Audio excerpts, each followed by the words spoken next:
Hello my dear friends, welcome back to my channel. ಇನ್ನು ಇವತ್ತಿನ ವ್ಲಾಗ್ನ ಶುರು ಮಾಡ್ತಾ ಇದ್ದೀನಿ. ಸೋಮವಾರ ಮಧ್ಯಾಹ್ನ ಎಲ್ಲ ಕೆಲಸ ಮುಗಿಸ್ಬಿಟ್ಟು ಬೆಳಗ್ಗೆ ಹುಣ್ಣಿಮೆ ಇತ್ತಲ್ವ, ಹಾಗಾಗಿ ಸ್ನಾನ ಪೂಜೆ ಎಲ್ಲ ಮುಗಿಸಿ ಅದಾದಮೇಲೆ ನಾನು ಮಧ್ಯಾಹ್ನ ಬೆಳಗ್ಗೆ ಏನು ಕಾರ್ ಪಾರ್ಕಿಂಗ್ ಇದು ಗೇಟ್ ಮುಂದೆ ಎಲ್ಲ ನೀರು ಹಾಕಿ ರಂಗೋಲಿ ಹಾಕಿರಲಿಲ್ಲ, ತೊಳಿಬೇಕಾಗಿತ್ತಲ್ಲ, ಹಾಗಾಗಿ ಸುಮ್ಮನಾಗಿದೆ. ಎಲ್ಲ ಪೂಜೆ ಮುಗಿಸಿ ಮಧ್ಯಾಹ್ನ ಊಟ ಎಲ್ಲ ಮಾಡಿ ರೆಸ್ಟ್ ಮಾಡಿ ಇವಾಗ ಬಂದು ತೊಳಿತಾ ಇದ್ದೀನಿ. ಮೊದಲೆಲ್ಲ 15 ದಿನಕ್ಕೆ ಒಂದ್ಸಲ ತೊಳಿತಾ ಇದ್ದೆ, ಇವಾಗ ವಾರಕ್ಕೊಂದ್ಸಲ ತೊಳಿತಾ ಇದ್ದೀನಿ. ಇವರು ಬೈತಾ ಇರ್ತಾರೆ, ಸುಮ್ಮನೆ ವಾರ ವಾರ ವಾರ ಉಜ್ಜಿ ಯಾಕೆ ಎನರ್ಜಿ ವೇಸ್ಟ್ ಮಾಡ್ಕೊತೀಯ ಅಂತೇಳಿ ಹೇಳ್ತಾ ಇರ್ತಾರೆ. ಹಾಗಾಗಿ ಇವಾಗ ಬಿಟ್ಟಿದ್ದೀನಿ. ವಾರಕ್ಕೊಂದ್ಸಲ ಬರೀ ಏನು ಡೈಲಿ ಕಸ ಗುಡಿಸ್ಕೊತೀನಿ, 15 ದಿನಕ್ಕೊಂದ್ಸಲ ಇದು ಸೋಪ್ ಪೌಡರ್ ಹಾಕಿ ಉಜ್ಜಿ ತೊಳಿತಾ ಇರ್ತೀನಿ. ಸುಮ್ಮನೆ ನೀರು ಬಿಡ್ತಾ ಇರ್ತಾರೆ ಇವರು. ಆ ಥರ ಮಾಡಿದ್ರೆ ಆ ಕರೆ ಏನು ಕಲೆ ಕಟ್ಟಿರುತ್ತಲ್ವ ಅದೆಲ್ಲ ಹೋಗೋದಿಲ್ಲ. ಸೋಪ್ ಪೌಡರ್ ಹಾಕಿ ಉಜ್ಜಿ ತೊಳೆದ್ರೇ ಚೆನ್ನಾಗಿರುತ್ತೆ ಅಂತ ಅಂದ್ಬಿಟ್ಟು ನಾನು ಈ ರೀತಿಯಾಗಿ ಮಾಡ್ತೀನಿ. ಮೊದಲೆಲ್ಲ ನಾನು ನೀರು ಹಾಕ್ಬಿಟ್ಟು ಫ್ಲೋರಿಗೆ ಸೋಪ್ ಪೌಡರ್ ಉದುರಿಸ್ತಾ ಇದ್ದೆ. ನಮ್ಮನೆಗೆ ಒಬ್ಬರು ಫಸ್ಟ್ಗೆ ಇದು ಎಲ್ಪ್ಗೆ ಅಂತ ಬರ್ತಾಯಿದ್ರು, ಕುಮಾರಿ ಅಂತ ಅಂದ್ಬಿಟ್ಟು. ಅವರು ಈ ಥರ ಮಾಡಬಾರ್ದಕ್ಕ, ನೀರಲ್ಲಿ ಸೋಪ್ ಪೌಡರ್ನ ಮಿಕ್ಸ್ ಮಾಡಿಕೊಂಡು ಹೆಚ್ಚಿ ಆವಾಗ ನಿಮಗೆ ಎಲ್ಲ ಕಡೆ ಏನು ಸೋಪ್ ಪೌಡರು ನೀಟಾಗಿ ಇದಾಗುತ್ತೆ ಅಂತ ಹೇಳಿದ್ರು. ಆವಾಗಿಂದ ನಾನು ಕುಮಾರಿ ಹೇಳ್ದಂಗೆ ನೀರಲ್ಲಿ ಮಿಕ್ಸ್ ಮಾಡಿಕೊಂಡು ಸೋಪ್ ಪೌಡರು ಸುಮಾರು ಒಂದು ನಮ್ಮ ಮುಷ್ಟಿಯಷ್ಟು ಸೋಪ್ ಪೌಡರು, ಒಂದು ಮುಷ್ಟಿ 2 ಮುಷ್ಟಿ ಸೋಪ್ ಪೌಡರ್ನ ಹಾಕ್ಬಿಟ್ಟು ನೀರು ಬಿಟ್ಬಿಡ್ತೀನಿ ಫುಲ್ ಬಕೆಟ್ ತುಂಬ. ಆಮೇಲೆ ಎಲ್ಲ ಕಡೆ ಎರಚಿಬಿಟ್ಟು ಫಸ್ಟು ಗೇಟ್ ಕಡೆಯಿಂದ ಉಜ್ಕೊಂಬರ್ತೀನಿ. ಯಾಕೆಂದರೆ ಅದು ನೀರೆಲ್ಲ ಸೋಪ್ ಪೌಡರ್ ಎಲ್ಲ ಆಚೆ ಹೋಗ್ಬಿಡುತ್ತೆ ಗೇಟಿಂದ ಹೊರಗಡೆ, ಹಾಗಾಗಿ ಆ ಕಡೆಯಿಂದ ಉಜ್ಕೊಂಬಂದರೆ ವೇಸ್ಟ್ ಆಗೋದಿಲ್ಲ ಅಂಥೇಳಿ ಇವಾಗ ಉಜ್ಕೊತಾ ಇದ್ದೀನಿ ಫ್ಲೋರ್ನ. ಇವತ್ತು ರವೀಶು ಇರಲಿಲ್ಲ, ಊರಿಗೆ ಹೋಗಿದ್ರು. ನಾವು ಇದು ಅಕ್ಷಯ ತೃತೀಯಗೆ ಊರಿಗೆ ಹೋಗಿದ್ವಲ್ಲ, ಅದಕ್ಕಿಂತ ಮುಂಚೆ ಅವರು ಊರಿಗೆ ಹೋಗಿದ್ರು. ಒಂದು 4-5 ದಿನ ಮುಂಚೆ ಊರಿಗೆ ಹೋಗಿದ್ರು. ರಶ್ಮಿ ಬಂದರು, ರವೀಶ್ ಬಂದಿರಲಿಲ್ಲ. ಅವರು ಇನ್ಫೋಸಿಸಲ್ಲಿ ಕೆಲಸ ಮಾಡೋದ್ರಿಂದ ರವೀಶು ಒಂದು 20 ಡೇಸ್ ಅವರಿಗೆ ವರ್ಕ್ ಫ್ರಮ್ ಹೋಮ್ ಇರುತ್ತೆ, ಇನ್ನು 10 ಡೇಸ್ ಆಫೀಸ್ಗೆ ಹೋಗ್ಬೇಕಂತೆ. ಹಾಗಾಗಿ ಇಲ್ಲೇನು ಮಾಡೋದು ಅಂತೇಳಿ ಆಗಾಗ ಊರಿಗೆ ಹೋಗ್ತಾ ಇರ್ತಾರೆ. ಆವಾಗ ರಶ್ಮಿ ಒಬ್ಬರೇ ಇರ್ತಾರೆ. ನಿಜವಾಗ್ಲೂ ರಶ್ಮಿ ಸಿಕ್ಕಾಬಟ್ಟೆ ಧೈರ್ಯ, ಒಬ್ಬರೇ ಇರ್ತಾರೆ, ಆಫೀಸ್ಗೆ ಹೋಗ್ತಾರೆ ಬರ್ತಾರೆ. ನಾನು ಆ ಥರ ಯಾವತ್ತೂ ಒಬ್ಬಳೇ ಇಲ್ಲವೇ ಇಲ್ಲ ಮದುವೆ ಆದಾಗಿಂದ. ಸೊ ರಶ್ಮಿನ ನೋಡಿ ಕಲಿಬೇಕು ಅಂತ ಅನಿಸುತ್ತೆ. ಸೊ ಅದೇ ಅಭ್ಯಾಸ ಇಲ್ಲ ನನಗೆ ಒಬ್ಬಳೇ ಇರೋದು. ಭಯ ಅಂತ ಏನಿರಲ್ಲ, ಆದರೆ ಯಾರಾದರೂ ಒಬ್ರು ಇರಬೇಕು ಜೊತೆಗೆ ಅಂತ ಅನಿಸುತ್ತೆ. ನಾನು ಮದುವೆ ಆದಾಗ ಊರಲ್ಲಿದ್ದೆ ಅಜ್ಜಿ ಜೊತೆಗೆ. ಇವರು ಚಿತ್ರದುರ್ಗದಲ್ಲಿ ಏನೋ ಕಂಪ್ನಿಯಲ್ಲಿ ಕೆಲಸ ಮಾಡ್ತಾಯಿದ್ರು. ಅದಾದಮೇಲೆ ಅವ್ರಿಗೆ ಮೈಸೂರಿಗೆ ಟ್ರಾನ್ಸ್ಫರ್ ಆಯಿತು. ಆವಾಗ ಅವರು ಮೈಸೂರಲ್ಲಿ ನಮ್ಮನ್ನ ಕರ್ಕೊಂಡೋಗಿ ಇವಾಗಲೇ ಏನಕ್ಕೆ ಅಂತ ಅಂದ್ಬಿಟ್ಟು ಅಲ್ಲೇ ಅವರು ಕೆಲಸ ಮಾಡಿಕೊಂಡು ಒಂದು 15 ದಿನಕ್ಕೊಂದ್ಸಲ ಊರಿಗೆ ಬರ್ತಾಯಿದ್ರು. ಅಷ್ಟೊತ್ತಿಗೆ ನಾನು 7 ಮಂತ್ಸ್ ಕನ್ಸೀವ್ ಆಯಿತು.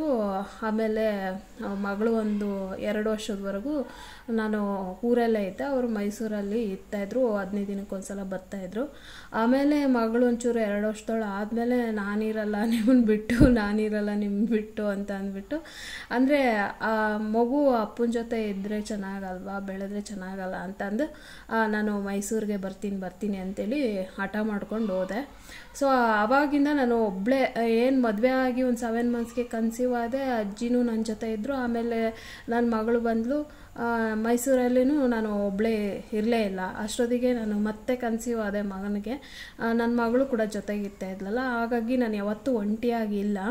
ಸೊ ಈ ರಶ್ಮಿನ ನೋಡಿದಾಗೆಲ್ಲ ನಿಜವಾಗ್ಲೂ ಎಷ್ಟು ಧೈರ್ಯವಂತೆ ಹುಡುಗಿ ಅಪ್ಪ ಇವರು ಅಂತ ಅಂದ್ಕೊತಾ ಇರ್ತೀನಿ.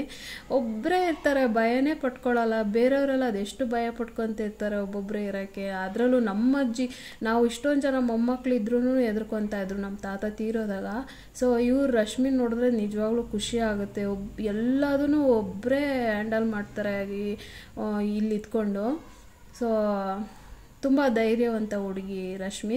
ಇನ್ನು ರಶ್ಮಿದು ಗಾರ್ಡನ್ ನೋಡೋಣ ಬನ್ನಿ. ಈ ಕಡೆ ಇಟ್ಟಿದ್ವಿ ನಾವು, ಅಂದರೆ ಕಾರ್ ನಿಲ್ಲಿಸ್ತೀವಲ್ಲ ಆ ಕಡೆ ಇಟ್ಕೊಂಡಿದ್ರು ಗಾರ್ಡನ್ನು. ನಾನು ಈ ಕಡೆ ಶಿಫ್ಟ್ ಮಾಡಿದೆ. ಯಾಕೆಂದರೆ ಮಳೆ ಎಲ್ಲ ಬಂತು ಅಂತಂದರೆ ಆ ಕಡೆ ಇದು ಮಣ್ಣೆಲ್ಲ ಫುಲ್ಲು ಗೋಡೆಗೆ ಸಿಡಿದ್ಬಿಡುತ್ತೆ, ಅಲ್ಲೆಲ್ಲ ಕ್ಲೀನ್ ಮಾಡ್ಕೊಳಕ್ಕೆ ಕಷ್ಟ ಆಗುತ್ತೆ ಕಾರ್ ಇರೋದ್ರಿಂದ.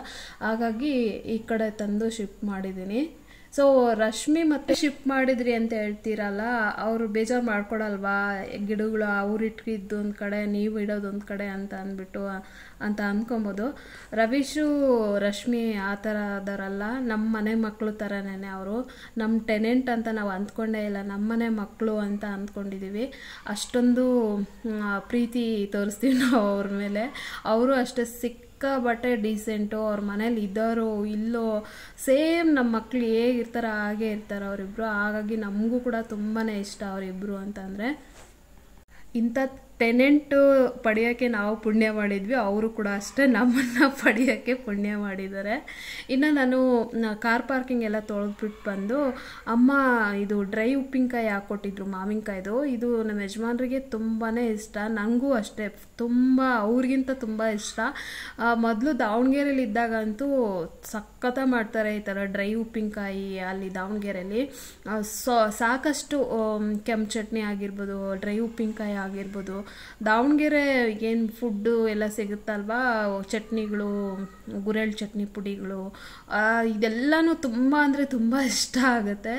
ಹಾಗಾಗಿ ಅಮ್ಮ ಒಣಗಿಸಿ ಉಪ್ಪಿನಕಾಯಿ ಹಾಕ್ಕೊಟ್ಟಿದ್ರು. ಅದು ಸಿಕ್ಕಾಬಟ್ಟೆ ಹುಳಿ ಇತ್ತು ಮತ್ತು ಖಾರ ಕಮ್ಮಿ ಇತ್ತು. ಅದಕ್ಕೆ ನಮ್ಮಮ್ಮ ಹಸಿರು ಮೆಣಸಿನ್ಕಾಯಿ ಇರಲಿಲ್ಲ, ಅದು ಹಸಿರು ಮೆಣಸಿನ್ಕಾಯಿ ಸೀಳ್ಬಿಟ್ಟು ಎಣ್ಣೆಯಲ್ಲಿ ಹಾಕ್ಬಿಟ್ಟು ಫ್ರೈ ಮಾಡಿಬಿಟ್ಟು ಹಾಕು ಚೆನ್ನಾಗಿರುತ್ತೆ ಅಂತ ಹೇಳಿದರು. ಹಾಗಾಗಿ ನಮ್ಮ ಟೆರೆಸ್ ಮೇಲೆ ಆಕಾಶ ರಾಜ ಹಸಿರು ಮೆಣಸಿನ್ಕಾಯಿ ಗಿಡ ಇದೆಯಲ್ವಾ, ಅದರಲ್ಲಿ ಒಂದು 10-12 ಕಿತ್ಕೊಂಬಂದ್ಬಿಟ್ಟು ಎಲ್ಲ ಮದ್ದಿಗೆ ಸೀಳ್ಬಿಟ್ಟು ಎಣ್ಣೆಯಲ್ಲಿ ಚೆನ್ನಾಗಿ ಅದನ್ನು ಫ್ರೈ ಮಾಡಿಬಿಟ್ಟು ಉಪ್ಪಿನಕಾಯಿ ಹಾಕಿ ಒಂದು ಸ್ವಲ್ಪ ಅಚ್ಕಾರದ ಪುಡಿ ಕೂಡ ಹಾಕಿ ಮಿಕ್ಸ್ ಮಾಡಿ ಒಂದು ಬಾಟಲ್ಗೆ ಸ್ಟೋರ್ ಮಾಡಿಟ್ಕೊಂಡೆ. ಸಿಕ್ಕಾಬಟ್ಟೆ ಹುಳಿ ಇದೆ ಮಾವಿನಕಾಯಿ, ತಿನ್ನೋಕ್ಕೆ ಆಗಲ್ಲ, ತಿಂದರೆ ಅಸಿಡಿಟಿ ಅಂತ ಅನಿಸುತ್ತೆ. ಈ ಸಲ ನಮ್ಮಮ್ಮ ಚೆನ್ನಾಗಿ ಮಾಡಿಲ್ಲ. ಲಾಸ್ಟ್ ಇಯರ್ 2 ಸಲ ಮಾಡಿಕೊಟ್ಟಿದ್ರು ಒಂದು ಚೂರೇನೆ, ಬಟ್ ಟೇಸ್ಟ್ ಅಂತೂ ಸಖತ್ತಾಗಿತ್ತು. ಈ ಸಲ ಉಪ್ಪಿನಕಾಯಿ ಅಷ್ಟು ಚೆನ್ನಾಗಿಲ್ಲ, ಯಾವಾಗಲೂ ಊಟಕ್ಕೆ ಒಂದು ಸಲ ಹಾಕ್ಕೊತೀವಿ ಅಷ್ಟೇ. ಇನ್ನು ನಾನು ನೆಕ್ಸ್ಟ್ ಡೇ ಬ್ಲಾಗ್ನ ಕಂಟಿನ್ಯೂ ಮಾಡ್ತಾಯಿದ್ದೀನಿ. ಬುಧವಾರ ಬೆಳಗ್ಗೆ ನಾನು ಟಿಫನ್ಗೆ ಇದು ವಾಂಗಿಬಾತ್ ಮಾಡಿ ರಾತ್ರಿ ಹಿಂದಿನ ದಿನ ಮಂಗಳವಾರ ದಿನ ಬಸ್ಸಾರು ಮಾಡಿದ್ದೆ, ಅದನ್ನ ಬಿಸಿ ಮಾಡಿಟ್ಟೆ. ನಮ್ಮ ಯಜಮಾನ್ರಿಗೆ ಹೇಳಿದೆ, ಈ ಸಾಂಬಾರು ಜಾಸ್ತಿ ಇದೆ, ನನಗೆ ಒಂದು ಸ್ವಲ್ಪ ಕೆಲಸ ಇದೆ, ಮಧ್ಯಾಹ್ನ ಮುದ್ದೆ ಮಾಡಲ ಈ ಸಾಂಬಾರಿಗೆ ಅಂದೆ. ಅವರು ಬೇಡ ರಾತ್ರಿಗೆ ಮಾಡೋ ಅಂತೆ, ಬೇರೆ ಸಾರು ಮಾಡಿಬಿಟ್ಟು ಮುದ್ದೆ ಮಾಡಿದ್ರೆ ಆಯಿತು ಅಂತೇಳಿದರು. ರೈಸ್ ಒಂದು ಮಾಡು ಅಂತಂದರು. ಹಾಗಾಗಿ ನಾನು ಬೆಳಗ್ಗೆನೇ ಎದ್ದಿದ್ದರಿಂದ ರೆಸ್ಟ್ ಮಾಡಬೇಕಾಗಿತ್ತು. ಒಂದು 10:30 ಹಂಗೆ ನಾನು ಟಿಫನ್ ಎಲ್ಲ ಮುಗಿಸ್ಕೊಂಡು ಹೋಗಿ ಒಂದು 12 ಗಂಟೆ 12:15ವರೆಗೂ ನಿದ್ದೆ ಮಾಡಿ ಆಮೇಲೆ ಬಂದು ರೈಸ್ ಮಾಡಿ ಆಮೇಲೆ ಊಟ ಎಲ್ಲ ಮಾಡಿಕೊಂಡು ಹಾಗೆ ಸ್ವಲ್ಪ ಮತ್ತೆ ರೆಸ್ಟ್ ಮಾಡಿ ಅದಾದಮೇಲೆ ಇವಾಗ ಮಗನ ಬೆಡ್ರೂಮಲ್ಲಿ ವಾರ್ಡ್ರೋಬ್ ಕ್ಲೀನ್ ಮಾಡಬೇಕಾಗಿತ್ತು. ಯುಗಾದಿ ಹಬ್ಬದಲ್ಲಿ ಮಾಡಿರಲಿಲ್ಲ, ಅವಾಗ ಮಾಡೋಣ ಇವಾಗ ಮಾಡೋಣ ಅಂತ ಅಂದ್ಬಿಟ್ಟು ಅವರು ಮನೇಲಿ ಇದ್ದರೆ ಕೆಲಸಗಳು ಮಾಡ್ಕೊಳಕ್ಕಾಗಲ್ಲ, ಮಕ್ಕಳಿದ್ದಾಗ ಅವ್ರಿಗೆ ಹೇಳಿದ್ರೆ ಸರಿಯಾಗಿ ಮಾಡಲ್ಲ. ಹಾಗಾಗಿ ನಾನೇ ಇವತ್ತು ಕಾಲೇಜ್ಗೆ ಹೋಗಿದ್ನ, ಹಾಗಾಗಿ ಎಲ್ಲ ಡೀಪ್ ಕ್ಲೀನಿಂಗ್ ಮಾಡಿಬಿಟ್ಟು ಆರ್ಗನೈಸೇಷನ್ ಮಾಡೋಣ ಅಂತ ಅಂದ್ಬಿಟ್ಟು. ಸೊ ಇವಾಗ ಇಲ್ಲಿ ಈ ನನ್ನ ಮಗನ ಬೆಡ್ರೂಮಲ್ಲಿ ನಮ್ಮ ಯಜಮಾನ್ರದ್ದು ಐರನ್ ಆಗದೆ ಇರೋಂಥ ಫಾರ್ಮಲ್ ಶರ್ಟುಗಳು ಎಲ್ಲ ಇಲ್ಲಿ ಇಟ್ಕೊಂಡಿರ್ತೀವಿ. ಆಮೇಲೆ ಬೆಡ್ ಸ್ಪ್ರೆಡ್ಡು ಮತ್ತು ದಿವಾನ್ ಸೆಟ್ಟು ಹಾಗೆ ಸೋಫಾ ಸೆಟ್ಟು ಎಲ್ಲನೂ ನಾನು ಇಲ್ಲೇ ಆರ್ಗನೈಸೇಷನ್ ಮಾಡ್ಕೊಂಡಿರ್ತೀನಿ. ಸೊ ಇವಾಗ ಎಲ್ಲ ಬೆಡ್ ಸ್ಪ್ರೆಡ್ಗಳೆಲ್ಲ ತೆಗ್ದುಬಿಟ್ಟು ಬೆಡ್ ಮೇಲೆ ಹಾಕಿದ್ದೀನಿ. ಕೆಳಗಡೆ ಸುಮ್ಮನೆ ಡಸ್ಟ್ ಗಿಸ್ಟ್ ಇದ್ದರೆ ಡಸ್ಟ್ ಅಲರ್ಜಿ ಆಗುತ್ತೆ ಅಂತ ಅಂದ್ಬಿಟ್ಟು ಸೊ ಎಲ್ಲ ತೆಗ್ದುಬಿಟ್ಟು ಇವಾಗ ನೀಟಾಗಿ ಒಂದು ಸ್ವಲ್ಪ ನನ್ನ ಹತ್ರ ಫೇಸ್ ವಾಶು ನಮ್ಮ ಯಜಮಾನರು ಒಂದೊಂದು ತಿಂಗಳು ಒಂದೊಂದು ತಂದಿರ್ತಾರೆ, ಅದು ಒಂದು ಅರ್ಧನೇ ಹಾಕ್ಕೊತಾರೆ, ಇನ್ನು ಅರ್ಧ ವೇಸ್ಟ್ ಮಾಡ್ತಿರ್ತಾರೆ. ಈ ಬ್ರ್ಯಾಂಡಲ್ಲ ಇನ್ನೊಂದು ಬ್ರ್ಯಾಂಡ್ ಅಂತ ಹೋಗ್ತಾ ಇರ್ತಾರೆ. ಅದಕ್ಕೋಸ್ಕರ ಆ ಫೇಸ್ ವಾಶ್ನ ಇನ್ನು ಯಾಕೆ ವೇಸ್ಟ್ ಮಾಡೋದು ಅಂತ ಅಂದ್ಬಿಟ್ಟು ಅದನ್ನ ಹಾಕ್ಕೊಂಡು ಇಲ್ಲಿ ವಾರ್ಡ್ರೋಬ್ ಎಲ್ಲ ಕ್ಲೀನ್ ಮಾಡ್ಕೊತಾ ಇದ್ದೀನಿ. ಸೊ ಇದೆಲ್ಲ ಒರೆಸ್ಬಿಟ್ಟು ಫ್ಯಾನ್ ಹಾಕಿದ್ದೆ. ಸೊ ಸೆಕೆ ಬೇರೆ ಆಗ್ತಾ ಇತ್ತಲ್ಲ, ಹಾಗಾಗಿ ಫ್ಯಾನ್ ಹಾಕಿದೆ. ಇದೆಲ್ಲ ಹಾರ್ಕೊಳ್ಳೋಷ್ಟೊತ್ತಿಗೆ ಬೆಡ್ ಸ್ಪ್ರೆಡ್ ಎಲ್ಲ ನೀಟಾಗಿ ಮಡ್ಚ್ಕೊಳ್ಳೋಣ ಅಂತ ಅಂದ್ಬಿಟ್ಟು ಮಡ್ಚ್ಕೊತಾ ಇದ್ದೀನಿ. ಯಾವಾಗಲೂ ನಾನು ಮಗಳಿಗೆ ಹೇಳ್ತಾ ಇರ್ತೀನಿ, ಬೆಡ್ ಸ್ಪ್ರೆಡ್ನ ಮಡ್ಚಿಡು ಅಂತ ಅಂದ್ಬಿಟ್ಟು. ಒಂದೊಂದ್ಸಲ ನಾನು ಮಡ್ಚಿರ್ತೀನಿ, ಜಾಸ್ತಿ ಅವ್ರಿಗೆ ಹೇಳ್ತೀನಿ. ಯಾಕೆಂದರೆ ಎಲ್ಲ ಕೆಲಸ ನಾವೇ ಮಾಡಿದ್ರೆ ಅವ್ರೇನು ಮಾಡೋದು, ಅವ್ರು ಯಾವಾಗ ಕಲಿಯೋದು ಅಂತ ಅಂದ್ಬಿಟ್ಟು ಹೇಳ್ತಾ ಇರ್ತೀನಿ. ಹಾಗಾಗಿ ನೀಟಾಗಿ ಮಡ್ಚಿರಲ್ಲ. ನಾನು ಬೆಡ್ ಸ್ಪ್ರೆಡ್ ಒಳಗಡೆ ಪಿಲ್ಲೋ ಕವರ್ ಹಾಕಿ ಮಡ್ಚಿಟ್ಬಿಡ್ತೀನಿ. ನನ್ನ ಮಗಳು ಆ ಥರ ಮಾಡಲ್ಲ, ಸಪ್ರೇಟಾಗಿ ಮಾಡಿಬಿಡ್ತಾಳೆ ಪಿಲ್ಲೋ ಕವರು. ಹಾಗಾಗಿ ಇವಾಗ ಏನು ಪಿಲ್ಲೋದು ಬೆಡ್ ಸ್ಪ್ರೆಡ್ದು ಪಿಲ್ಲೋ ಕವರ್ ಇರ್ತಲ್ಲ, ಅದನ್ನೂ ಕೂಡ ಅದ್ರ ಮಧ್ಯದಲ್ಲಿ ಇಟ್ಬಿಟ್ಟು ಎಲ್ಲ ನೀಟಾಗಿ ಫೋಲ್ಡ್ ಮಾಡ್ತಾ ಇದ್ದೀನಿ. ಸರಿಯಾಗಿ ಕೆಲವೊಂದೆಲ್ಲ ಫೋಲ್ಡ್ ಮಾಡಿಟ್ಟಿರಲಿಲ್ಲ, ಹಾಗಾಗಿ ನಾನು ಇವಾಗ ನೀಟಾಗಿ ಫೋಲ್ಡ್ ಮಾಡ್ಕೊತಾ ಇದ್ದೀನಿ. ನಾವು ಬಿಸಿಲಲ್ಲಿ ಒಣಗಾಕಿತ್ತೀವಲ್ವ, ತಂದಿದ ತಕ್ಷಣವೇ ಫೋಲ್ಡ್ ಮಾಡಿಟ್ರೆ ಐರನ್ ಮಾಡಿದ್ವೇನೋ ಅನ್ನೋ ಥರ ಇರುತ್ತೆ, ಘಮ ಘಮ ಅಂತ ಇರುತ್ತೆ. ಹೆಂಗಂದ್ರೆ ಹಂಗೆ ಫೋಲ್ಡ್ ಮಾಡಿದ್ರೆ ಸುಕ್ ಅನಿಸ್ತಾ ಇರುತ್ತೆ. ಹಾಗಾಗಿ ತಂದಿದ ತಕ್ಷಣ ಫೋಲ್ಡ್ ಮಾಡಿ ಇಟ್ಬಿಟ್ರೆ ನೋಡೋಕ್ಕೆ ಅಂದರೆ ನೆಕ್ಸ್ಟು ಬೆಡ್ ಸ್ಪ್ರೆಡ್ ಹಾಕಿದಾಗ ತುಂಬ ಚೆನ್ನಾಗಿರುತ್ತೆ. ಸೊ ಇವಾಗ ಎಲ್ಲ ಮಡ್ಚಿಟ್ಟೆ, ಇವಾಗ ಆರ್ಗನೈಸೇಷನ್ ಮಾಡಬೇಕು. ಆನ್ಲೈನಲ್ಲಿ ಬಾಕ್ಸ್ಗಳನ್ನ ಆರ್ಗನೈಸೇಷನ್ ಮಾಡ್ಕೊಳ್ಳೋಕ್ಕೆ ಬಾಕ್ಸ್ಗಳನ್ನ ತೊಗೊಳ್ಳೋಣ ಅಂತ ಅಂದ್ಕೊತೀನಿ. ಸೊ ಇಷ್ಟೊಂದು ಬಟ್ಟೆಗಳ ಆರ್ಗನೈಸೇಷನ್ ಅಂದರೆ ಇಡಿಸೋದಿಲ್ಲ, ಸುಮ್ಮನೆ ಯಾಕೆ ಈ ಟೈಮಲ್ಲಿ ಮಕ್ಕಳಿಗೆ ಇವಾಗ ಎಜುಕೇಷನ್ ಎಲ್ಲ ನಡೀತಾ ಇರೋದ್ರಿಂದ ತುಂಬಾ ಖರ್ಚು ಬರುತ್ತೆ. ಮನೆ ಸೈಟ್ ತೊಗೊಂಡ್ವಿ, ಸೈಟ್ ತೊಗೊಂಡ ತಕ್ಷಣ ಹಂಗೆ ಇಮಿಡಿಯೇಟು ಮನೆ ಕಟ್ಟಿದ್ವಿ. ಮನೆ ಕಟ್ಟಿದ್ದಾದ ತಕ್ಷಣ ಮಕ್ಕಳು ಕೂಡ ಎಜುಕೇಷನ್ ಶುರುವಾಯಿತು. ಹಾಗಾಗಿ ಸುಮ್ಮನೆ ಯಾಕೆ ಎಲ್ಲದಕ್ಕೂ ಇನ್ವೆಸ್ಟ್ಮೆಂಟ್ ಮಾಡೋದು. ಮತ್ತು ಬಾಕ್ಸ್ ಎಲ್ಲ ನೋಡ್ತಾ ಇದ್ರೆ ಒಂಥರ ಗಜಬಿಜಿ ಅಂತ ಅನಿಸುತ್ತೇನೋ ಅಂತ ಕೂಡ ನಾನು ಯೋಚನೆ ಮಾಡ್ತಾ ಇರ್ತೀನಿ. ಸೊ ನೋಡಬೇಕು ಮುಂದಕ್ಕೆ ತಗೊಳ್ಳೋ ಬೇಡ ಅಂತ ಯೋಚನೆ ಮಾಡಿಕೊಂಡು ಇದು ಆರ್ಗನೈಸೇಷನ್ ಮಾಡ್ಕೊತೀನಿ. ಸೊ ಅದು ಬಾಕ್ಸ್ಗಳೆಲ್ಲ ತೊಗೊಂಡ್ರೆ ಬೇಗ ಕೆಲಸ ಆಗುತ್ತೆ. ಬಾಕ್ಸ್ ಇಲ್ಲ ಅಂತಂದರೆ ಎಲ್ಲ ಈ ಥರ ಗುಡ್ಡೆ ಹಾಕ್ಕೊಂಡು ಮತ್ತೆ ಮಡಚಿ ಇಡಬೇಕಂದ್ರೆ ತುಂಬ ಟೈಮ್ ವೇಸ್ಟು. ಅದೇ ಆರ್ಗನೈಸೇಷನ್ ಬಾಕ್ಸ್ ಇತ್ತಂತಂದರೆ ಅಷ್ಟೊಂದು ಏನು ಕಿತ್ತಾಕಿರಲ್ಲ. ಸೊ ಆದಷ್ಟು ಹೈಜೀನಾಗಿರುತ್ತೆ. ಬಟ್ ನೋಡೋಕ್ಕೆ ಎಲ್ಲ ಕಡೆ ಬಾಕ್ಸ್ ಅಂತ ಅನಿಸುತ್ತೆ. ಸೊ ನೋಡಬೇಕು, ಮುಂದಿನ ದಿನಗಳಲ್ಲಿ ಬೇಕಂದರೆ ತೊಗೊಂಡು ಇಟ್ಕೊತೀನಿ, ಇಲ್ಲ ಅಂತಂದರೆ ಇದೇ ರೀತಿಯಾಗಿ ಆರ್ಗನೈಸೇಷನ್ ಮಾಡ್ಕೊತೀನಿ. ಅವುಗಳನ್ನ ಇಡೋಕ್ಕೆ ಒಂದಷ್ಟು ಜಾಗಗಳು ಬೇಕಲ್ವಾ, ಸೋಫಾ ಅಂತೆ, ದಿವಾನ್ ಅಂತೆ, ಬೆಡ್ ಸ್ಪ್ರೆಡ್ ಅಂತೆ. ಸೊ ನಾನಂತೂ ಮೊದಲು ಬಿಗ್ ಬಜಾರ್ ಇದ್ದಾಗ ವರ್ಷ ಬೆಡ್ ಸ್ಪ್ರೆಡ್ನ ತರ್ತಾಯಿದ್ದೆ. ಇವಾಗ ಬಿಗ್ ಬಜಾರ್ ಕ್ಲೋಸ್ ಆದಾಗಿಂದ ನಿಜವಾಗ್ಲೂ ನನಗೆ ಇಷ್ಟನೂ ಆಗಲ್ಲ, ಮತ್ತು ಕಾಸ್ಟ್ಲಿ ಬೇರೆ. ಆವಾಗೆಲ್ಲ 600-700 ರುಪೀಸ್ಗೆ ಎಂಥ ಬೆಡ್ ಸ್ಪ್ರೆಡ್ಗಳು ಬರ್ತಾಯಿತ್ತು. ಇವಾಗ ನೀವು ನೋಡಿರ್ಬೋದು ನಮ್ಮ ಮನೇಲಿ ಇರೋವಂಥ ಬೆಡ್ ಸ್ಪ್ರೆಡ್ನ. ಸೊ ಎಷ್ಟು ಚೆನ್ನಾಗಿರೋದು ಕಿಂಗ್ ಸೈಜ್ ಎಲ್ಲ ಸಿಗ್ತಾಯಿತ್ತು. ಸೊ ಬಿಗ್ ಬಜಾರ್ ಅದೇ ಕ್ಲೋಸ್ ಆದಾಗಿಂದ ನಾನು ಜಾಸ್ತಿ ಬೆಡ್ ಸ್ಪ್ರೆಡ್ಗಳು ತಗೊಳ್ಳೋದು ಬಿಟ್ಬಿಟ್ಟಿದ್ದೀನಿ. ಸೊ ಇನ್ನೂ ಒಂದು ಅರ್ಧ ಡಜನ್ನು ಇದು ಹ್ಯಾಂಗರ್ನ ತಂದಿದ್ದೆ. ಆ ಹ್ಯಾಂಗರ್ಗೆ ನಾನು ಇದು ಐರನ್ ಆಗದೇ ಇರೋಂಥ ಫಾರ್ಮಲ್ ಶರ್ಟ್ಗಳೆಲ್ಲ ಹಾಕ್ತಾಯಿದ್ದೀನಿ. ಸುಮಾರು ಒಂದು 200-300 ಹ್ಯಾಂಗರ್ ತರಬೇಕೇನೋ. ನಾನು ರಾಯಲ್ ಮಾರ್ಟ್ಗೆಲ್ಲ ಹೋದಾಗ ತೊಗೊಂಬಂದಿದ್ರೆ ಹಾಕ್ತೀನಿ. ಸೊ ಎಷ್ಟು ಅಂತ ತರೋಕ್ಕಾಗುತ್ತೆ, 200-300 ಅಲ್ವಾ.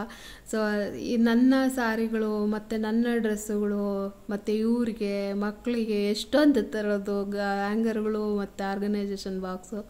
ಸೊ ಆಗಾಗ ಸ್ವಲ್ಪ ತೊಗೊಂಡ್ರೆ ಆಯಿತು ಅಂತ ಅಂದ್ಬಿಟ್ಟು ಹೋದಾಗೆಲ್ಲ ಒಂದೊಂದು ಪ್ಯಾಕ್ ಎತ್ಕೊಂಬರ್ತೀನಿ ಇದು ಹ್ಯಾಂಗರ್ಗಳು. ಸೊ ನೆಕ್ಸ್ಟ್ ಹೋದಾಗೆಲ್ಲ ಒಂದು ಅರ್ಧ ಡಜನ್ ತೊಗೊಂಬಂದು ಮತ್ತೆ ಇನ್ನು ಉಳಿದಿರೋ ಫಾರ್ಮಲ್ ಶರ್ಟ್ಗಳೆಲ್ಲ ತಗ್ಲಾಕ್ತಾ ಇದ್ದೀನಿ. ಸೊ ಈ ಥರ ಮಾಡೋದ್ರಿಂದ ಅಂದರೆ ಫೋಲ್ಡ್ ಮಾಡಿಟ್ರೆ ಸುಕ್ಳು ಜಾಸ್ತಿ ಇರುತ್ತೆ, ಐರನ್ ಮಾಡುವಾಗ ಕಷ್ಟ ಆಗುತ್ತೆ. ನಾವು ವಾಶ್ ಮಾಡಿದ ತಕ್ಷಣ ಹ್ಯಾಂಗರ್ಗೆ ಹಾಕಿ ತಗ್ಲಾಕ್ಬಿಟ್ರೆ ಐರನ್ ಮಾಡುವಾಗ ಈಸಿ ಆಗುತ್ತೆ ಅಂತ ಅಷ್ಟೇ. ಸೊ ಎಲ್ಲದಕ್ಕೂ ಸುಮ್ಮನೆ ಯಾಕೆ ಮನಿ ವೇಸ್ಟ್ ಮಾಡೋದು ಅಂತ ಕೂಡ ಒಂದೊಂದ್ಸಲ ಅನಿಸ್ತಾ ಇರುತ್ತೆ. ಬಟ್ ಅದೇ ಕೆಲವು ಕೆಲಸಗಳು ಈಸಿ ಆಗಬೇಕಂದ್ರೆ ತಗೊಳ್ಳೇಬೇಕು ಅಂತ ಅಂದ್ಬಿಟ್ಟು ಅಂದ್ಕೊತಾ ಇರ್ತೀನಿ. ಇನ್ನಿವಾಗ ಶರ್ಟ್ಗಳೆಲ್ಲ ನೀಟಾಗಿ ನಮ್ಮ ಯಜಮಾನ್ರ ಕಣ್ಣಿಗೆ ಕಾಣಂಗೆ ನಾನು ಇಡ್ತಾ ಇದ್ದೀನಿ. ಕೆಲವೊಂದು ಸಲ ನಂದು ಆ ಶರ್ಟ್ ಇಲ್ಲ, ಈ ಶರ್ಟ್ ಇಲ್ಲ, ಎಲ್ಲೋಯ್ತು ಅಂತೇಳಿ ಬಂದು ಕೇಳ್ತಾ ಇರ್ತಾರೆ. ಅಲ್ಲೇ ಇದ್ರೂ ಹುಡುಕಿರಲ್ಲ. ಸೊ ನಾನು ಹೇಳ್ತಾ ಇರ್ತೀನಿ, ಯಾರಾದರೂ ಮನೆಗೆ ಬಂದಿರ್ಬೋದೇನೋ ನೋಡಿ, ತೊಗೊಂಡೋಗಿರ್ಬೋದೇನೋ ನೋಡಿ ಅಂತ ಅಂದ್ಬಿಟ್ಟು ಟೀಸ್ ಮಾಡ್ತಾ ಇರ್ತೀನಿ. ಸೊ ಆಮೇಲೆ ಹುಡುಕ್ ಕೊಟ್ಟಾಗ ಇಲ್ಲಿತ್ತಾ ಅಂತ ಹೇಳ್ತಿರ್ತಾರೆ. ಅಲ್ಲೇ ಇತ್ತು ಅಂತ ಹೇಳ್ತೀನಿ. ಈಗಂತೂ ನಮ್ಮ ಯಜಮಾನ್ರು ಅಷ್ಟೇ ಹೈಟ್ ಬೆಳೆದ್ಬಿಟ್ಟಿದ್ದಾನೆ ನನ್ನ ಮಗಳು ಬಟ್ಟೆ ಫೋಲ್ಡ್ ಮಾಡ್ತಿರ್ತಾಳಲ್ಲ, ಅವ್ರ ಅಪ್ಪಂದು ಗೊತ್ತಾಗಲ್ಲ, ತಮ್ಮಂದು ಗೊತ್ತಾಗಲ್ಲ. ತಗೊಂಡ್ಬಿಟ್ಟು ನಮ್ಮ ಯಜಮಾನ್ರದ್ದು ಇವನ್ ಕಬೋರ್ಡಲ್ಲಿ ಇರ್ತಾಳೆ, ಮತ್ತು ಅವರು ನನ್ನ ಮಗಂದು ನಮ್ಮ ಯಜಮಾನ್ರ ಕಬೋರ್ಡಲ್ಲಿ ಇರ್ತಾಳೆ. ಈ ಥರ ಮಾಡ್ತಾಯಿರ್ತಾಳೆ. ಹಾಗಾಗಿ ಅವರು ನನ್ನದು ಜೀನ್ಸ್ ಪ್ಯಾಂಟ್ ಕಾಣ್ತಾ ಇಲ್ಲ ಒಂದೆರಡು ಅಂತ ಅಂದ್ಬಿಟ್ಟು ಇವಾಗ ಬಂದರು. ಸೊ ಇವ್ರನ್ನ ನೋಡಿದ ತಕ್ಷಣ ಶಿವಮ್ಮ ಅಂತೂ ಎದ್ಕೊಂತಿರ್ತಾರೆ. ಅಂದರೆ ಇವರು ಏರ್ ಕಟ್ನ ನೋಡಿಬಿಟ್ಟು ಯಾರೋ ಆರ್ಮಿಯಲ್ಲಿ ಕೆಲಸ ಮಾಡ್ತಾ ಇದ್ದಾರೋ ಇಲ್ಲ ಪೊಲೀಸ್ ಏನೋ ಅಣ್ಣ ಅಂತ ಅಂದ್ಕೊಂಡು ಎದ್ಕೊಂತ ಇರ್ತಾರೆ. ಸೊ ಅದೇ ಯಾವಾಗ ವೀಡಿಯೋ ನೋಡಿದ್ರು ಹಂಗೆ ಹೇಳ್ತಾ ಇರ್ತಾರೆ, ಹಾಗಾಗಿ ಶೇರ್ ಮಾಡ್ಕೊತಾ ಇದ್ದೀನಿ. ಒಂದೇನೋ 2 ಪ್ಯಾಂಟೇನೋ ಅವ್ರದ್ದು ಇದ್ರಾಗ ಸೇರ್ಕೊಂಡಿತ್ತು. ಸೊ ಇದೇನೋ ನೋಡು ಅಂತಿದ್ರು, ನೋಡ್ಕೊಳ್ಳಿ ಬನ್ನಿ ನನಗೆ ಗೊತ್ತಿಲ್ಲ ಅಂತ ಹೇಳಿದೆ. ಸರಿ ಅಂತೇಳಿ ಬಂದು ತೊಗೊಂಡ್ರು.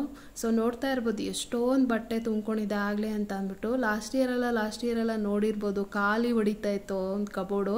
ಸೊ ಅವಾಗೆಲ್ಲ ಮಕ್ಕಳಿಗೆ ಚಿಕ್ಕವರಿದ್ದಾಗಂತೂ ನಾನು ಎಷ್ಟು ತಲೆ ಕೆಟ್ಟಿತ್ತು ಅಂತಂದರೆ ನಮ್ಮ ಅಜ್ಜಿ ಹೇಳೋರು, ಜಾಸ್ತಿ ದುಡ್ಡು ಹಾಕ್ಬಾರ್ದು ಬಟ್ಟೆಗಳಿಗೆ, ಅದೇನೋ ಗಾದೆ ಹೇಳ್ತಾರಲ್ವ, ಬಟ್ಟೆಗಿಟ್ಟು ಬರಿಗೈ ಆಗಬಾರ್ದು ಅಂತ ಅಂದ್ಬಿಟ್ಟು ಹಾಗೆ ಮಾಡ್ಕೊಂಡಿದ್ದೀನಿ ನಾನು. ಸೊ ಆ ಬ್ರ್ಯಾಂಡ್ ಬಟ್ಟೆ, ಈ ಬ್ರ್ಯಾಂಡ್ ಬಟ್ಟೆ ಅಂದರೆ ವೈಲ್ಡ್ ಕ್ರಾಫ್ಟ್ ಅಂತೆ, ಮತ್ತು ಇದು ಲೂಯಿ ಫಿಲಿಪ್ ಅಂತೆ, ಯಾವುದಿದು ಎಲ್ಲ ಬ್ರ್ಯಾಂಡೆಡ್ ಬಟ್ಟೆಗಳೆಲ್ಲ ತೊಗೊಂಡು ಊರಿಗೆ ಹೋದಾಗ ಹಾಕೋಣ ಅಂತ ಅಂದ್ಬಿಟ್ಟು, ಅವರು ಗೊತ್ತಲ್ವ ಎಷ್ಟು ಬೇಗ ಬೆಳೆದ್ಬಿಡ್ತಾರೆ ಮಕ್ಕಳು ಅಂತ. ಇವಾಗ ಆ ಬಟ್ಟೆಗಳ ಬಿಸಾಕ್ಲಾರ್ದೆ ನಾನು ಸುಮಾರು ಅವನು 7th, ನನ್ನ ಮಗಂದು ಇಬ್ಬರದ್ದು 7th, 8th, 9th, 10th 4-5 ವರ್ಷದ ಬಟ್ಟೆಗಳೆಲ್ಲ ಹಾಗೆ ಇಟ್ಬಿಟ್ಟಿದೆ. ಮೊದಲೆಲ್ಲ ಇದರಲ್ಲಿ ಬ್ರ್ಯಾಂಡ್ ಫ್ಯಾಕ್ಟ್ರಿಯಲ್ಲಿ ಹಳೆ ಬಟ್ಟೆಗಳು ತೊಗೊಂಡ್ಬಿಟ್ಟು ನಾವು ಹೊಸ ಬಟ್ಟೆ ಏನಾದ್ರು ತೊಗೊತೀವಿ ಅಂತಂದರೆ ಅಂದರೆ ಒಂದು 100 ರೂಪೀಸು 200 ರೂಪೀಸು ಇಷ್ಟು ಬಟ್ಟೆಗಳಿಗೆ ಅಂತೇಳಿ ಕಟ್ ಮಾಡ್ಕೊಳ್ಳೋರು. ಹಾಗಾಗಿ ಸುಮ್ಮನೆ ಬಿಸಾಕೋಕ್ಕೂ ಮನಸ್ಸಿಲ್ಲ, ಯಾರು ಕೊಡೋಕ್ಕೂ ಮನಸ್ಸಿಲ್ಲ. ಅಷ್ಟು ಒಳ್ಳೊಳ್ಳೆ ಕ್ವಾಲಿಟಿ ಬಟ್ಟೆಗಳು. ಇನ್ನೂ ಏನಾದ್ರು ಚಿಕ್ಕ ಮಕ್ಳು ಏನಾರು ಹಾಕ್ಕೊಂಡ್ರು ಒಂದು 5-10 ವರ್ಷ ಹಾಕ್ಕೊಂಡ್ರು ಅರಿಯಲ್ಲ ಅಂಥ ಬಟ್ಟೆಗಳ ಬಿಸಾಕೋಕ್ಕೆ ಮನಸ್ಸಿಲ್ಲದೆ ಹಾಗೆ ಒಂದು 4-5 ಚೀಲ ಅಷ್ಟು ಬಟ್ಟೆನ ಇಟ್ಕೊಂಡಿದ್ದೆ. ಹಾಗಾಗಿ ಈ ಥರ ಎಲ್ಲ ಆದರೆ ಅಷ್ಟೇ ಸುಮ್ಮನೆ ವೇಸ್ಟ್ ಆಗುತ್ತೆ, ಹೊಟ್ಟೆಲಿ ಉರಿಯುತ್ತೆ ಅಂತ ಅಂದ್ಬಿಟ್ಟು ಒಂದು 10th ಸ್ಟ್ಯಾಂಡರ್ಡಿಂದ ನಾನು ಇಬ್ರಿಗೂ ಜಾಸ್ತಿ ಬಟ್ಟೆಗಳು ತೊಗೊಳಕ್ಕೆ ಹೋಗ್ತಾ ಇರಲಿಲ್ಲ. ಮೊದಲು ಬಟ್ಟೆ ಯಾವಾಗ ನೋಡಿದ್ರು ಬಟ್ಟೆ ಅಂತಿದ್ದೆ. ಸೊ ನಮ್ಮ ಅಜ್ಜಿ ಅಂತೂ ಬೈಯೋರು, ಬಟ್ಟೆಗಿಕ್ಕಿ ಬರಿಗೈ ಆಗ್ರಿ, ಬೆಳೆಯೋ ಮಕ್ಕಳಿಗೆ ಬಟ್ಟೆ ತೊಗೋಬಿಡಿ ಜಾಸ್ತಿ ಅಂತೇಳಿ ಬೈತಾನೆ ಇದ್ರು. ಆದರೂ ನಾನು ಬಿಡ್ತಾ ಇರಲಿಲ್ಲ. ಸೊ ಆಮೇಲೆ ಬುದ್ಧಿ ಬಂತು, ನಮ್ಮ ಅಜ್ಜಿ ಹೇಳಿದ್ದೆ ಕರೆಕ್ಟು ಅಂತ ಅಂದ್ಬಿಟ್ಟು. ನಿಜವಾಗ್ಲೂ ಬೆಳೆಯೋ ಮಕ್ಕಳಿಗೆ ಒಂದು ಏನೋ 6th, 7th, 8th, 9th, 10thವರೆಗೂ ಜಾಸ್ತಿ ಬಟ್ಟೆಗಳನ್ನ ತೊಗೊಳಕ್ಕೆ ಹೋಗ್ಬೇಡಿ ನಂತರ. ಸೊ ಆ ಮನಿನ ಯಾವುದಾದ್ರೂ ಒಂದು RDನೋ ಎಲ್ಲಾದರೂ ಪೋಸ್ಟ್ ಆಫೀಸಲ್ಲಿ ದುಡ್ಡುಗಳನ್ನ ಕಟ್ಟಿದ್ರೆ ಮಕ್ಕಳ ಎಜುಕೇಷನ್ಗೆ ಯೂಸ್ ಆಗುತ್ತೆ. ಸುಮ್ಮನೆ ಬಟ್ಟೆಗಳಿಗೆ ಹಾಕಿ ಅದೇ ಜಾಸ್ತಿ ಅವರು ಯೂನಿಫಾರ್ಮಲ್ಲೇ ಇರ್ತಾರಲ್ವ, ಮತ್ತು ಮನೆಯಲ್ಲಿ ಹಾಕ್ಕೊಳ್ಳೋಂಥ ಬಟ್ಟೆಗಳಿಗೆ ಒಂದು ಸ್ವಲ್ಪ ಕಡಿಮೆ ರೇಟಿನ ಬಟ್ಟೆಗಳು ತೊಗೊಂಡ್ರೆ ಒಳ್ಳೆಯದು. ಸುಮ್ಮನೆ ಕಾಸ್ಟ್ಲಿ ಬಟ್ಟೆಗಳು ಅಲ್ಲೋಗಿ ಹಾಕ್ಕೊಳ್ಳೋಕ್ಕೆ ಹಾಕ್ಕೊಳ್ಳೋಕ್ಕೆ ನಮ್ಮ ಮಕ್ಕಳು ಚೆನ್ನಾಗಿರಲಿ ಅಂತ ನಾವು ಪೇರೆಂಟ್ಸ್ ಬಯಸ್ತೀವಿ, ಆದರೆ ತುಂಬಾ ಮನಿ ವೇಸ್ಟ್ ಆಗುತ್ತೆ. ಹಾಗಾಗಿ ಒಂದು 6th ಸ್ಟಾರ್ಟ್ ಮಾಡಿ, ಜಾಸ್ತಿ ಎಲ್ಲರೂ ಹೋಗೋವಂಥ ಬಟ್ಟೆಗಳನ್ನ ಜಾಸ್ತಿ ಇನ್ವೆಸ್ಟ್ ಮಾಡಬೇಡಿ. ಆದಷ್ಟು ಮನೆಗೆ ಹಾಕ್ಕೊಳ್ಳೋಂಥ ಬಟ್ಟೆಗಳಿಗೆ ಕಡಿಮೆ ರೇಟಲ್ಲಿ ತೊಗೊಳ್ಳಿ. ಮುಂದಕ್ಕೆ ಬೇಕಾದರೆ ಅವರು ಕಾಲೇಜ್ಗೇನು, ಇವಾಗ ನನ್ನ ಮಕ್ಕಳು ಹೋಗ್ತಾರಲ್ವ, ಏನು PUC ಮುಗಿದ್ಮೇಲೆ ತೊಗೊಂಡ್ರೆ ಅವು ಯೂಸ್ ಆಗುತ್ತೆ.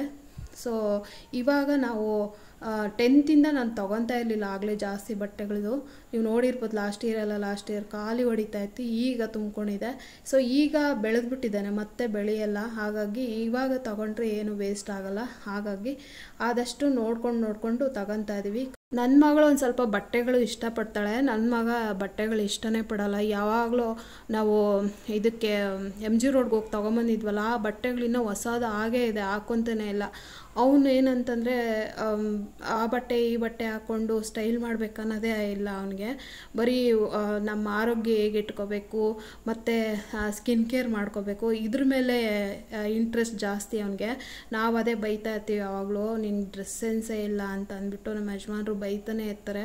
ಇನ್ನೂ ಅವನಿಗೆ ಡ್ರೆಸ್ ಸೆನ್ಸ್ ಇತ್ತು ಅಂದಿದ್ರೆ ಈ ಕಬೋರ್ಡೆಲ್ಲ ತುಂಬೋಗಿರೋದು. ಡ್ರೆಸ್ ಸೆನ್ಸ್ ಇಲ್ಲದೆ ಇರೋದ್ರಿಂದ ಎಲ್ಲ ಬ್ರ್ಯಾಂಡ್ ಬಟ್ಟೆ ಇಲ್ಲಿ ಲೂಯಿ ಫಿಲಿಪ್ಪು ಅದು ಇದು ಎಲ್ಲ ಬಟ್ಟೆಗಳಲ್ಲಿರೋದು. ಸೊ ಹಾಕ್ಕೊತಾನೆ ಇಲ್ಲ. ಹಾಗಾಗಿ ಬೈತಾಯಿದ್ರು, ಇನ್ಮೇಲೆ ಏನೂ ತಂದುಕೊಡಲ್ಲ ಅವನಿಗೆ, ಡ್ರೆಸ್ ಸೆನ್ಸೇ ಇಲ್ಲ ಅಂತ ಅಂದ್ಬಿಟ್ಟು ಬೈತಾಯಿದ್ರು. ಅದಕ್ಕೆ ಇಷ್ಟು ಕಡಿಮೆ ಬಟ್ಟೆ. ಇನ್ನೂ ಒಂದು ಬಾತ್ರೂಮಲ್ಲಿ ಒಂದು ಫುಲ್ಲು ಬ್ಯಾಸ್ಕೆಟ್ ಎಲ್ಲ ತುಂಬ್ಕೊಂಡಿತ್ತು, ಅದನ್ನೆಲ್ಲ ವಾಶ್ಗೆ ಹಾಕಿದ್ದೀನಿ. ಇನ್ನೂ ಒಂದು ಸ್ವಲ್ಪ ವಾಶ್ಗೆ 1.5 ಏನೋ ಲೋಡ್ ಆಯಿತು ವಾಷಿಂಗ್ ಮಿಷನಲ್ಲಿ. ಅಷ್ಟು ಬಟ್ಟೆ ಒಂದು ವಾರದಿಂದ ಕೂಡಿಟ್ಟಿದ್ದ, ಅವನ್ನೆಲ್ಲ ವಾಶ್ಗೆ ಹಾಕಿದ್ದೀನಿ. ಉಳಿದಿದ್ದ ಬಟ್ಟೆ ಇಲ್ಲಿ ಮಡಚಿಟ್ಟಿದ್ದೀನಿ. ಸೊ ಈ ರೀತಿಯಾಗಿ ನಾನು ವಾರ್ಡ್ರೋಬ್ ಆರ್ಗನೈಸೇಷನ್ ಮಾಡಿಕೊಂಡೆ ಫ್ರೆಂಡ್ಸ್ ಇವತ್ತು. ಇವಾಗ ಮನಸ್ಸಿಗೆ ಸಮಾಧಾನ ಅಂತ ಅನಿಸ್ತು. ಇಷ್ಟು ದಿನ ಅದು ಯಾವ ಮಾಡ್ಕೊತೀನೋ ಅಂತೇಳಿ ತಲೆಯಲ್ಲಿ ಒಂಥರ ಹುಳ ಬಿಟ್ಕೊಂಡಂಗೆ ಅನಿಸ್ತಾ ಇತ್ತು. ಸೊ ಇವಾಗ ಎಲ್ಲ ಕ್ಲೀನ್ ಮಾಡಿ ಅದಾದಮೇಲೆ ಕೆಳಗಡೆ ಬಂದು ನಾನು ಇದು ರಾತ್ರಿಗೆ ಏನು ಪ್ಲಾನ್ ಅಡುಗೆ ಮಾಡಬೇಕಂತ ಮಧ್ಯಾಹ್ನನೇ ಪ್ಲ್ಯಾನ್ ಮಾಡ್ಕೊಂಡಿದ್ದೆ. ಪಾವ್ ಭಾಜಿ ಮಾಡಿಬಿಟ್ಟು ಮಧ್ಯಾಹ್ನದ ಅನ್ನ ಇದೆಯಲ್ಲ ಅದನ್ನ ಕರ್ಡ್ ರೈಸ್ ಮಾಡಿಬಿಡೋಣ ಅಂತ ಅಂದ್ಬಿಟ್ಟು ನಾನು ಏನು ರೆಸಿಪಿ ಎಲ್ಲ ಶೇರ್ ಮಾಡ್ಕೊಂಡಿಲ್ಲ, ವಿಡಿಯೋ ಲೆಂತ್ ಆಗಿಬಿಡುತ್ತೆ ಅಂತ ಅಂದ್ಬಿಟ್ಟು. ಸೊ ಬಂತಂದಿದ್ನಲ್ಲ ಮತ್ತೆ ಕೆಟ್ಟೋಗ್ಬಾರ್ದು ಅಂತ ಅಂದ್ಬಿಟ್ಟು ಬೇಗನೆ ಇದು ಪಾವ್ ಭಾಜಿ ಮಾಡೋದು ತುಂಬ ಬೇಗ ಆಗೋಗ್ಬಿಡುತ್ತೆ, ಈಸಿ. ಆಲೂಗಡ್ಡೆ ಮತ್ತು ಬಟಾಣಿ ಕ್ಯಾರೆಟು ಬೇಯಿಸ್ಕೊಂಡಿತ್ತು ಅಂತಂದರೆ ಫಟಾಫಟ್ ಅಂತ ಒಂದು 10 ಮಿನಿಟ್ಸಲ್ಲೇ ಮಾಡ್ಕೊಬೋದು. ಸೊ ಪಾವ್ ಭಾಜಿ ಪೌಡರು ಮೊನ್ನೆ ಗ್ರಾಸರಿಗೆ ಹೋದಾಗ ಮರ್ತೋಗಿದ್ದೆ, ಇಲ್ಲೇ ಹೋಗ್ಬಿಟ್ಟು ತೊಗೊಂಡು ಬಂದೆ. ಸೊ ತೊಗೊಂಬಂದ್ಬಿಟ್ಟು ಇವಾಗ ಪಾವ್ ಭಾಜಿ ಮಾಡಿದ್ದೀನಿ. ಸೊ ಇವಾಗ ಮಕ್ಕಳಿಗೆ ಹಾಕ್ಕೊಡ್ತಾಯಿದ್ದೀನಿ. ಸೊ ಕರ್ಡ್ ರೈಸು ಮತ್ತು ಪಾವ್ ಭಾಜಿ ಬುಧವಾರ ದಿನ ಡಿನ್ನರ್ಗೆ. ಶಶಿಕಲಾ ಅವರು ನನಗೆ ಕಮೆಂಟ್ ಮಾಡಿದರು, 15ನೇ ತಾರೀಕು ನಮ್ಮದು ವೆಡ್ಡಿಂಗ್ ಆ್ಯನಿವರ್ಸರಿ ಇದೆ, ವಿಶ್ ಮಾಡಿ ಸಿಸ್ ಅಂತೇಳಿ. So happy wedding anniversary both of you. ನಿಮಗೆ ದೇವರು ಒಳ್ಳೆಯ ಆರೋಗ್ಯ, ಆಯುಷು, ಅಷ್ಟೈಶ್ವರ್ಯ, ಸಮೃದ್ಧಿ ಪ್ರಾಪ್ತಿ ಮಾಡಲಿ ಅಂತ ನಾನು ಕೂಡ ಭಗವಂತನಲ್ಲಿ ಕೇಳ್ಕೊತೀನಿ. ಯಾವಾಗಲೂ ಖುಷಿಯಾಗಿರಿ. ಸೊ ಇನ್ನು ಇವತ್ತಿನ ಬ್ಲಾಗ್ ಇಲ್ಲಿಗೆ ಎಂಡ್ ಮಾಡೋ ಟೈಮ್ ಬಂತು ಫ್ರೆಂಡ್ಸ್. ಇವತ್ತಿನ ಬ್ಲಾಗ್ ನಿಮ್ಗೆ ಏನಾದರೂ ಸ್ವಲ್ಪನಾದರೂ ಇಷ್ಟ ಆಗಿದ್ರೆ please like, share, comment and subscribe to my channel. Thank you for watching my video. Next ಹೊಸ ಬ್ಲಾಗಲ್ಲಿ ಸಿಗೋಣ. ಸೊ ಬ್ಲಾಗ್ ಇಷ್ಟ ಆಗಿದ್ರೆ ಪ್ಲೀಸ್ ಒಂದು ಲೈಕ್ ಮಾಡಿ, ಲೈಕ್ ಮಾಡೋದು ಮರಿಬೇಡಿ.